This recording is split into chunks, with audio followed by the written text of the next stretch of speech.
All right, so you wanted us to do a deep dive into Tom Hougaard and his unique FTSE strategies. Well, let me tell you, digging into his trading manuals and notes, this is going to be a wild ride. He's definitely not your typical, buy low, sell high kind of trader. It's true. What I find fascinating about Tom Hougaard is his laser focus on the how of trading, just as much as the what, which frankly is a breath of fresh air compared to the usual trading advice out there. Right. And a huge part of that how is his emphasis on documentation. And I'm not just talking about logging trades. He goes deep, like really deep, on documenting your thought processes, almost like, a turbocharged trading journal. What are your thoughts on that? I think it's brilliant. Think of it like an athlete analyzing their performance. They're searching for those tiny inefficiencies, those weaknesses so they can improve. Documenting trades, the decisions, the thinking behind them.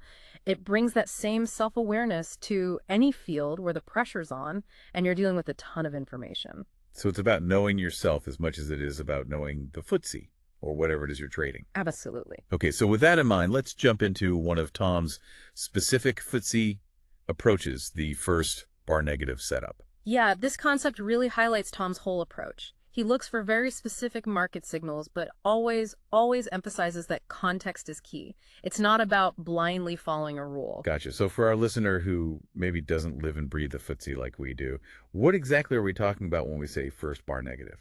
Okay, so picture a 5-minute chart of the FTSE. That very first 5-minute bar, if it closes lower than it opened, boom, that's your first bar negative signal. And that's a potential trade for Tom. Right, and here's that all-important context. Tom actually shared an example in his trading journal from July 24th, 2024, where the first bar was positive and its low held throughout the entire day. Didn't take any trades based on that signal alone. So even though the setup, according to his rules, was there, other factors were telling him to hold back. Precisely. But then, get this, July 25th rolls around, he sees another first bar negative, but this time all the other pieces of the puzzle just click, takes action, initiates a short trade. Okay, and how'd that one play out? Well, funny enough, it actually goes against him initially. Market moves against his position by a good 10 points. I bet most traders would start to sweat a little at this point. No, absolutely. But not Tom. This is where that mental game we talked about comes in. He's a huge advocate for what he calls no targets trading. Basically, he believes that setting rigid price targets, it actually limits your ability to, read the market and react to what's actually happening. So instead of fixating on a specific profit number, he's looking for clues within the price action itself.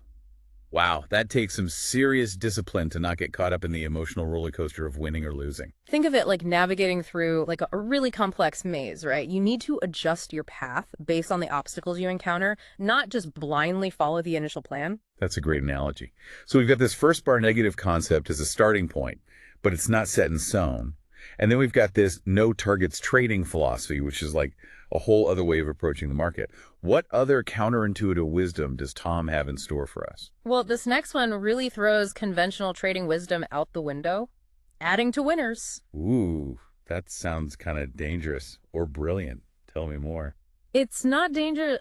Well, not when you understand how Tom approaches risk. See, adding to winners is all about scaling in, so you're gradually increasing your investment as the trade moves in your favor. Think of it like dipping your toes in the pool before you do a cannonball. Okay, I like that analogy. So instead of going all in right away, you're testing the waters, and if things are looking good, confirming your analysis, then you up the ante, but strategically. Exactly. It's the opposite of chasing profits, which, let's be honest, can be a real emotional trap for a lot of traders. Tom always says the market doesn't care about cheap or expensive, only about price movement. Whoa, that's a powerful statement. It's like, it reminds me of how we can get so stuck on what we think something should cost, Yeah. what it's worth, instead of looking at the actual data, the trends, supply and demand, all that. And that's true for so much more than just trading, don't you think? 100%. It's that whole thing about tuning out the noise and focusing on what's actually happening, the objective reality, super powerful mental model for anyone to learn, really. So we've got first bar negative, no targets trading, adding to winners, all these counterintuitive strategies. But then there's this whole other layer to Tom's approach. He calls it his best loser wins philosophy. And from what I've read, This is where it gets really interesting. Oh, it's fascinating stuff. And honestly, surprisingly relatable, even if you've never traded anything in your life. Tom's incredibly open about the frustrations he's had. The times he felt like he was losing more than just money. It was his confidence, his belief in himself, the whole 9 yards. He even uses the word disgust to talk about some of those early experiences, right? Yeah, he does. But that's the thing. He doesn't shy away from those negative emotions. He actually sees them as fuel, like a catalyst for change. He talks about harnessing the disgust, using it to power a positive transformation. And this is where his meticulous documentation comes back into play. So it's not just about keeping track of the wins and losses. It's about understanding the why behind them. Like Yeah. what was going through his head, what emotions were bubbling up, what could he have done differently? Exactly. By breaking down his mistakes, analyzing his thought process in those critical moments, he's essentially transforming failure into data. And we know how powerful data can be. That really resonates with me on a personal level. I remember when I was starting out as a podcast host, it's like, how does that saying go? You learn more from your failures than your successes. But it's more than just learning, isn't it? It's about how you actually use those lessons, how you let them refine your approach. Right. It's like Tom says, the ideal trading mindset, it's a lot like that of an elite athlete. Calm, laser focused, and able to perform under immense pressure. He's big on unlearning those knee-jerk reactions, the ones that can lead to, well, let's just say less than ideal decisions. And a big part of that for him is moving beyond just relying on technical indicators, right? He's all about building what he calls mental models instead. What exactly does he mean by that? So it's about understanding the why behind the market's movements, not just the what. It's like, okay, imagine you're trying to, say, predict the weather. You could just look at a thermometer, right? That's your technical indicator. But a real meteorologist, they build a mental model. They get the interplay of wind patterns, humidity, atmospheric pressure, all those unseen forces that actually drive the weather. So Tom's mental models are about getting the psychology of the market, the forces behind those price movements we see on the charts. It's seeing the whole picture, right? The story behind the numbers. Exactly. He even talks about having to unlearn that classic buy low, sell high idea. He argues that, honestly, the market doesn't care what you or I think is cheap or expensive. It just reacts to the balance of buyers and sellers at any given time. That's a real mental shift. It's about detaching from your own opinions and focusing on what's actually happening in the market.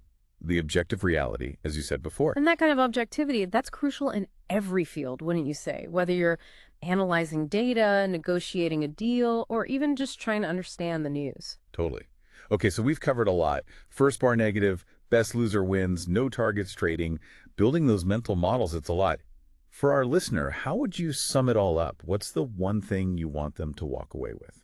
I think the biggest lesson here is that success, especially in something like trading or any field where information overload is the norm, it's not just about knowledge, right? It's about self-awareness, knowing how your mind works under pressure, how to manage emotions, how to use wins and losses as fuel for growth. It's about mastering that mental game, and that's something that everyone can benefit from in any field, whether you're managing a team, building a business, or even just, trying to reach your own personal goals.